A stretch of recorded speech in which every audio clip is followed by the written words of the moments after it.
के महावीर योद्धा आला उदल की वीर गाथा के एपिसोड 105 में आप सभी विद्वानों का, श्रोताओं का और भक्तों का हार्दिक स्वागत और अभिनंदन करता हूं।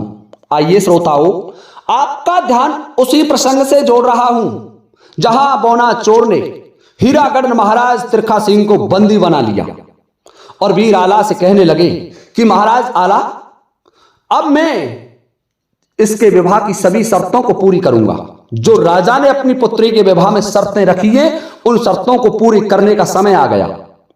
मुझे आप 8 वीर योद्धा दे दीजिए, जिनमें उदल, ताला सैयद, भेवा, जागन, ब्रह्माजीत, नवला जैसे वीर योद्धाओं को सुसज्जित करा लिया और स्वयं जहां महाराज तिरखा सिंह थे उसके पास पहुंचे। तिरखा सिंह का जो चेहरा था लगभग बौना चोर से मिलता था। जैसा कद काठी बौना चोर का था, ठीक वैसा ही तिरखा सिंह का था, लेकिन मूंछों का अंतर था।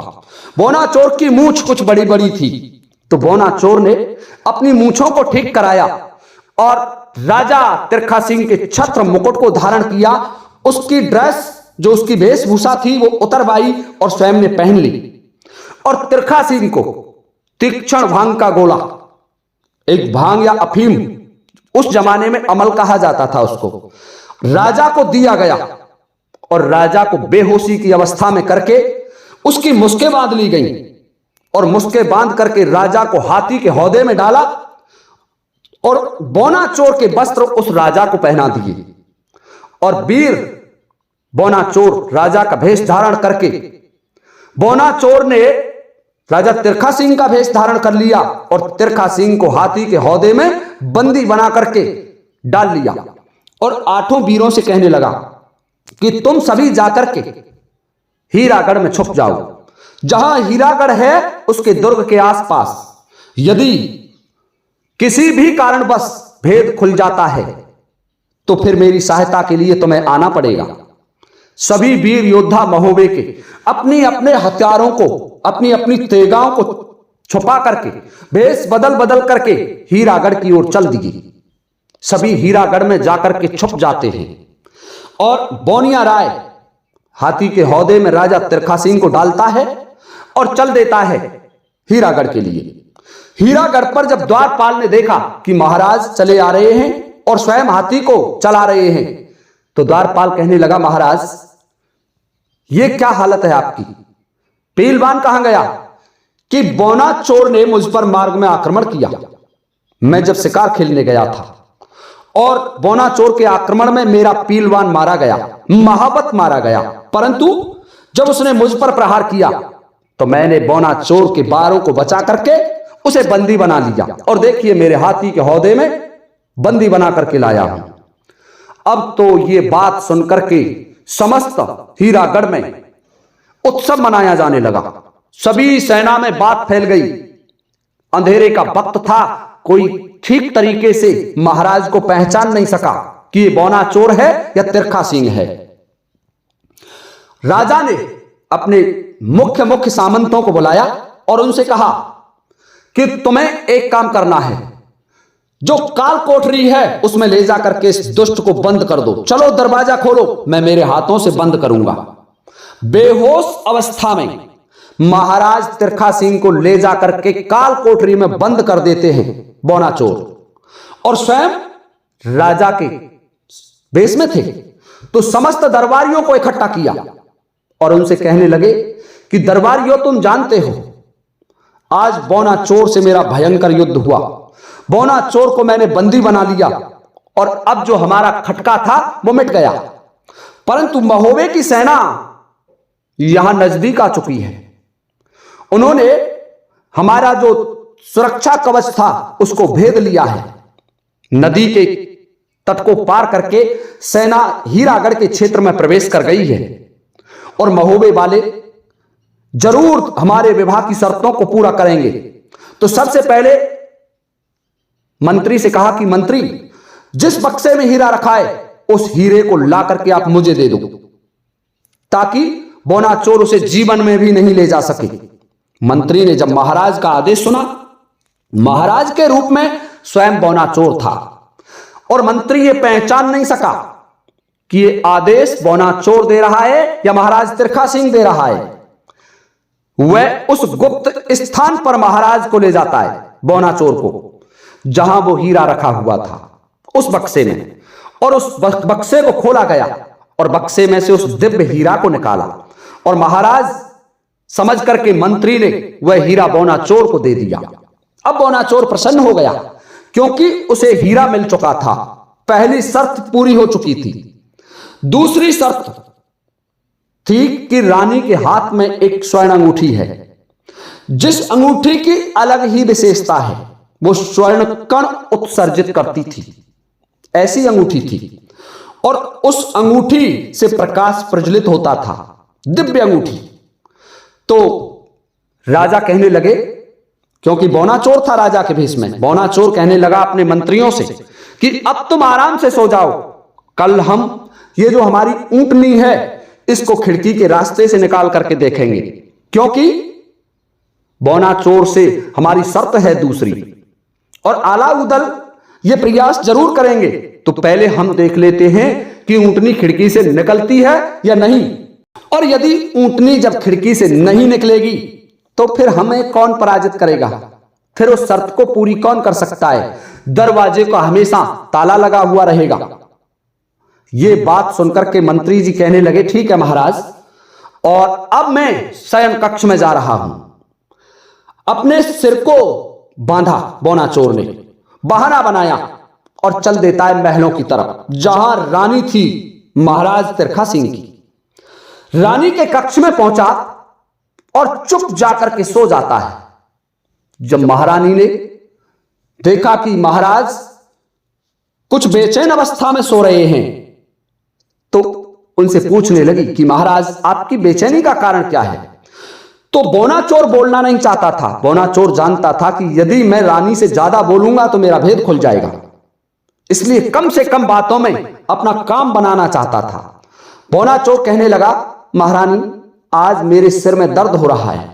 बौना चोर से युद्ध हुआ, बौना चोर को मैंने बंदी बना लिया, और जब युद्ध किया तो मेरे सिर में 2-4 चोटें लगीं, और इस कारण मैं आज बीमार अवस्था में हूं, मेरा स्वास्थ्य ठीक नहीं है। परंतु महारानी एक दिव्य अंगूठी है तुम्हारे पास, बौना चोर की सेना यहीं आ चुकी है, तुम वो अंगूठी मुझे दे दो, नहीं तो तुम्हारे हाथ से बौना चोर तुम्हारी उंगली भी काट के ले जा सकता है। रानी कहने लगी, ठीक है महाराज, ये अंगूठी आप अपने पास रख लो। रानी के हाथ की वो दिव्य अंगूठी रानी ने उतार करके बौना चोर को दे दी, और बौना चोर रात्रि भर विश्राम करता है। और जब प्रातःकाल हुआ तो अपने मंत्रियों को बताए बिना, क्योंकि मंत्रियों के पास वो जाना ही नहीं चाहता था, मंत्रियों को बताए बिना ऊंटनी के पास पहुंच जाता है। और जहां ऊंटनी थी उसको जो खिड़की बनी हुई थी एक, जिससे ऊंट को बैठ करके निकलना पड़ता था, तो बौना चोर क्या करता है, ऊंटनी के उन पैरों को बांध देता है और तब उसमें पीछे से कोड़े लगाता है। और जैसे ही ऊंटनी में कोड़े लगाए तो ऊंटनी समस्त दरबारियों के सामने उस खिड़की से निकल गई, और फिर उसके पैरों को खोल करके ऊंटनी को दरवाजे से बाहर बांधा, और बांध करके कहने लगा कि अब मुझे दरबार में चलना चाहिए। दरबारी बोले, महाराज आपने इस ऊंटनी को तो बाहर बांध दिया, कि नहीं बंधा रहने दो, अभी हम अंदर लाएंगे तभी तो बौना चोर बाहर निकालेगा। बौना चोर ये बाहर है ऊंटनी, और जब बाहर से ले जाएगा तो शर्त मान्य नहीं होगी, जबकि बौना चोर ऊंटनी को पहले ही निकाल चुका था। राजा की 3 शर्तें पूरी कर चुका था बौना चोर। जो हीरा था वो बौना चोर के पास था, रानी की अंगूठी थी वो बौना चोर के पास थी, और ऊंटनी थी उसको खिड़की से बाहर निकाल दिया। और अब दरबार में सिंहासन पर बैठ करके आदेश प्रसारित करना था। बौना चोर राजसभा में गया और बैठ जाता है। मंत्रियों से बोला कि जाओ, मेरे सिर में दर्द हो रहा है अभी भी, परंतु उस बौना चोर को यहां लेकर के आओ, दरबार में हाजिर किया जाए मेरे सामने।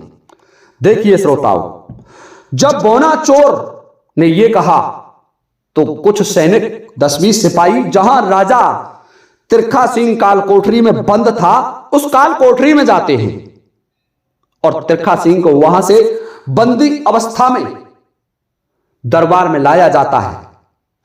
और तब राजा तिरखा सिंह से बौनाचोर कहने लगे कि सैनिकों, इसका शीश धड़ से अलग करना है, परंतु पहले इसको खोलिए, यह बंधा हुआ है, बंधन मुक्त करो।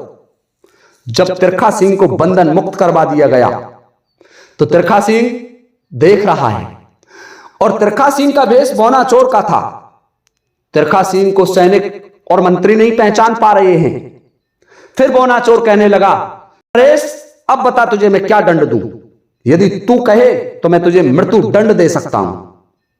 देखिए श्रोताओं, अब तिरखा सिंह मन में विचार करने लगा कि यदि मैं ये कहूं कि मैं महाराज हूं तो यह भी मुझ जैसा ही दिखाई दे रहा है, पहचानने में दिक्कत होगी, परंतु तरीके से काम लेना होगा। हीरा सिंह भी, राजा तिरखा सिंह भी दिमाग लगा रहा है, हीरागढ़ नरेश।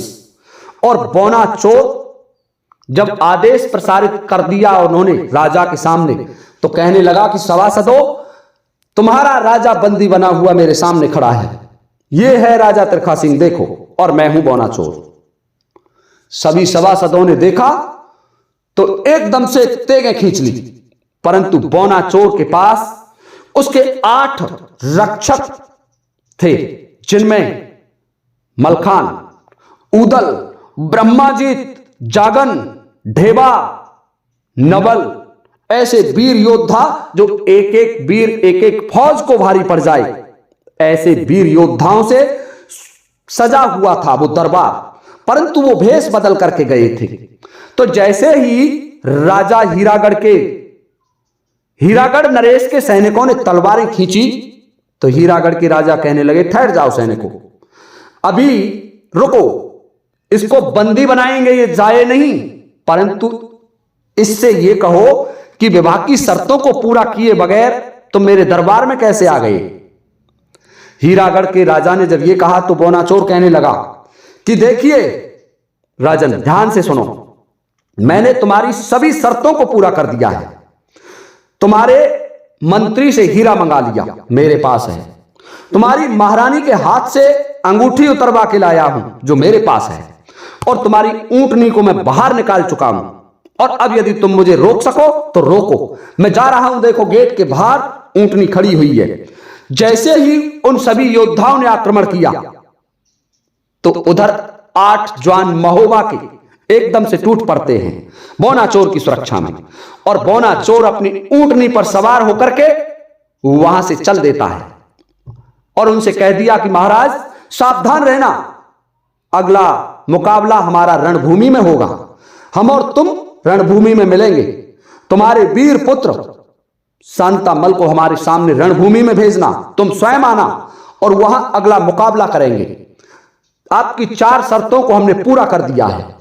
देखिए श्रोताओं, इस तरीके से 8 महोबा के वीर बौनाचोर को सुरक्षित निकाल करके ले आते हैं, और यहां से आगे का वर्णन आपको अगले वीडियो में लेकर के पुनः उपस्थित हो जाऊंगा। तब तक के लिए आप सभी से चाहता हूं अनुमति इस वीडियो को विराम देने की। इसी के साथ जय हिंद, जय भारत।